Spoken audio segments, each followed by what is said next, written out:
أعوذ بالله من الشيطان الرجيم. بسم الله الرحمن الرحيم.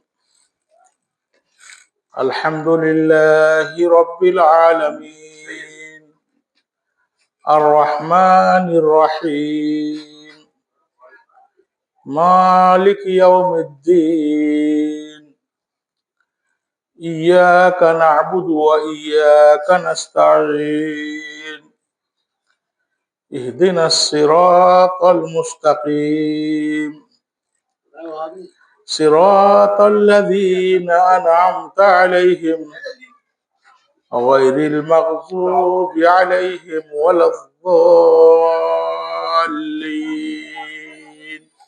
آمين.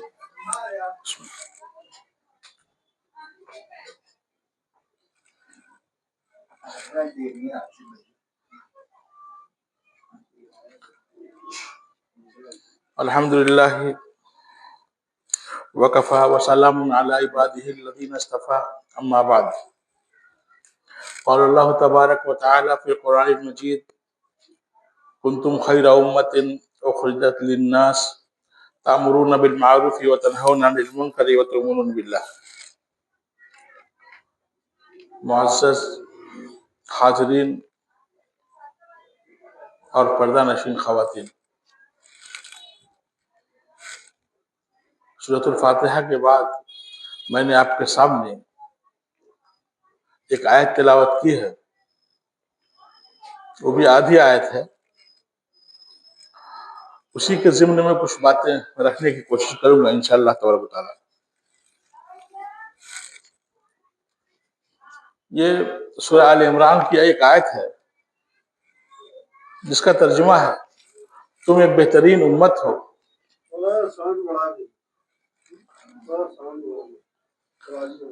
تم ایک بہترین امت ہو جسے نکالا گیا ہے لوگوں کے لیے.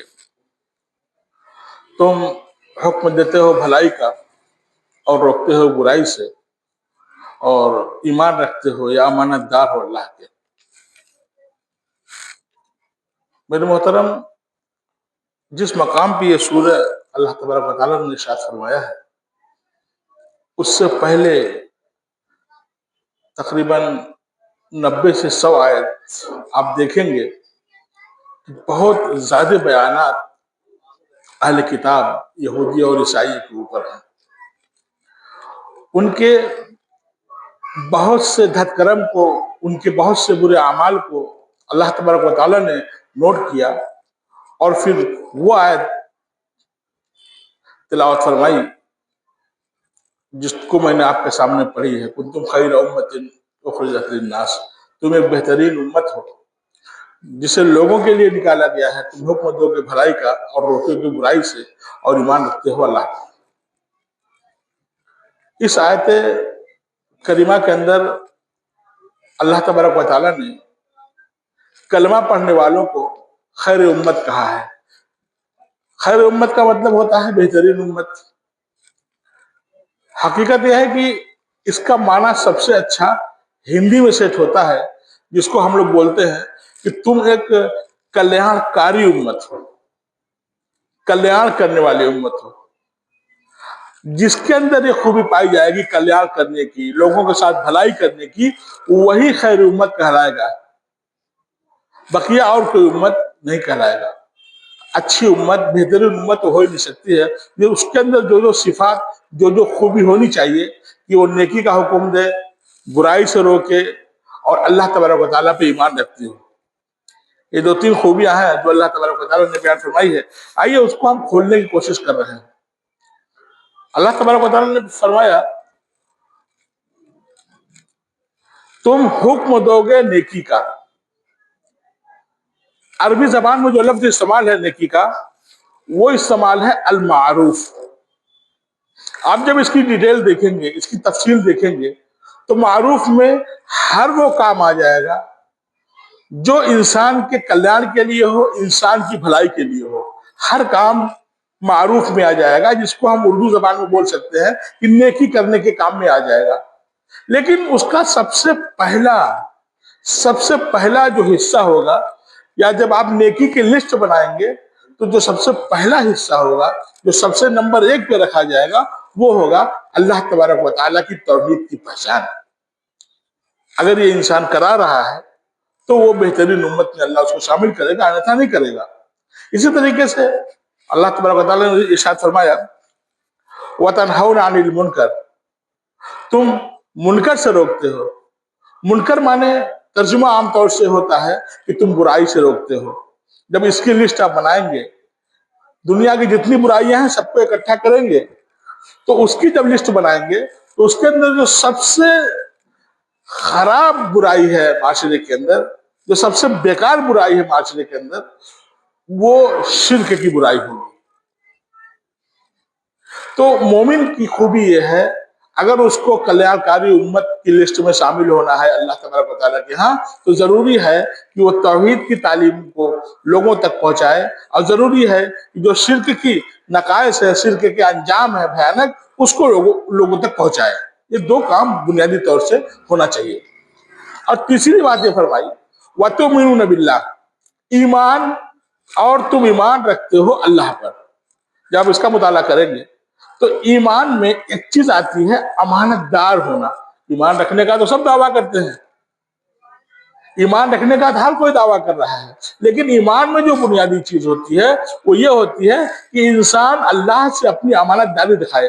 آپ نے قرآن میں بارہا ایک آیت پڑھی ہوگی کہ اگر تم اللہ اور اس کے رسول پہ ایمان رکھتے ہو، ترجمہ میں یہ بات آتی رہتی ہے بار بار، جو لوگ ترجمہ پڑھتے ہیں قرآن مجید کا ان تک یہ بات پہنچتی رہتی ہے، اور اگر تم اللہ اور آخرت پہ ایمان رکھتے ہو تو ایمان لفظ استعمال کر دینے سے کام نہیں چلے گا۔ ایمان کے 3 حصے ہوتے ہیں۔ پہلا یہ ہے کہ زبان سے اقرار کرنا، دوسرا یہ ہے دل سے اس کو صحیح جاننا، تیسرا یہ ہے کہ ہاتھ اور پیر کے ذریعے اس کو عملی امپلیمنٹ کرنا، اس کو عملی اقدام کرنا، یعنی اس کو ہاتھ اور پیر سے اس کو انجام دینا۔ عربی میں اس کو بولا جاتا ہے اقرار باللسان، تصدیق بالقلب، عمل بالارکان۔ یہ 3 حصے ہوتے ہیں ایمان کے۔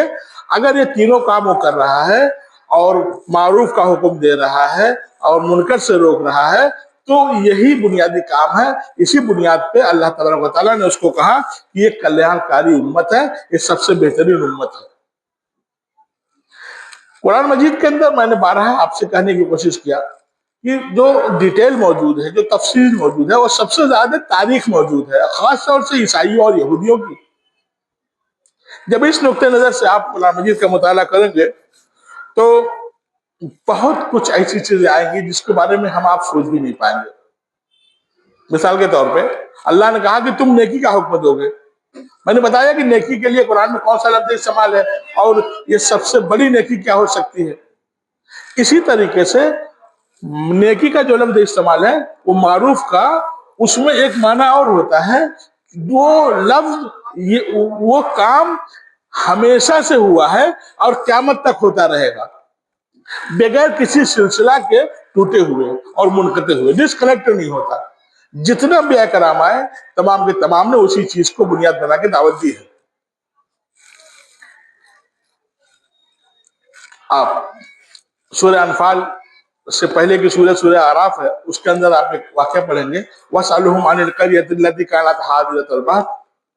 اے نبی صلی اللہ علیہ وسلم، آپ ان سے اس بستی کے بارے میں پوچھئے جو سمندر کے کنارے واقع تھی، جب آتی رہی ان کی مچھلیاں ان کے پاس ابھر ابھر کے سنیچر والے دن، اور جس دن وہ سنیچر نہیں مناتے تھے تو وہ مچھلیاں ان کے پاس نہیں آتی رہی۔ پورا ایک واقعہ بہت لمبا ہے کہ مچھلی کو شکار کرنے کے لیے کس طریقے سے جب سنیچر کے دن منع کر دیا گیا کہ آپ سنیچر کے دن اللہ کی عبادت کرو گے، شکار نہیں کرو گے، تو اس شکار کرنے کے لیے انہوں نے جو جگاڑ تلاش کیا تھا، وہ عام طور سے اکثر لوگ یہاں جانتے ہیں کہ کس طریقے سے وہ جال پھیلایا کرتے رہے، کس طریقے سے وہ ٹپارا باندھ کے جو ہے کہ رسی نالی بنا کے مچھلی کو شکار کرنے کے لیے ایک دن پہلے سے پلان کیا کرتے رہے، یہ سب کچھ پتا ہے۔ تو اللہ تبارک و تعالیٰ نے آخر میں ارشاد فرمایا كَذَلِكَ نَبْلُوهُمْ بِمَا كَانُوا يَفْسُقُونَ۔ اللہ تبارک و تعالیٰ اسی طریقے سے ان لوگوں کو آزماتا ہے جو اللہ کے قانون کو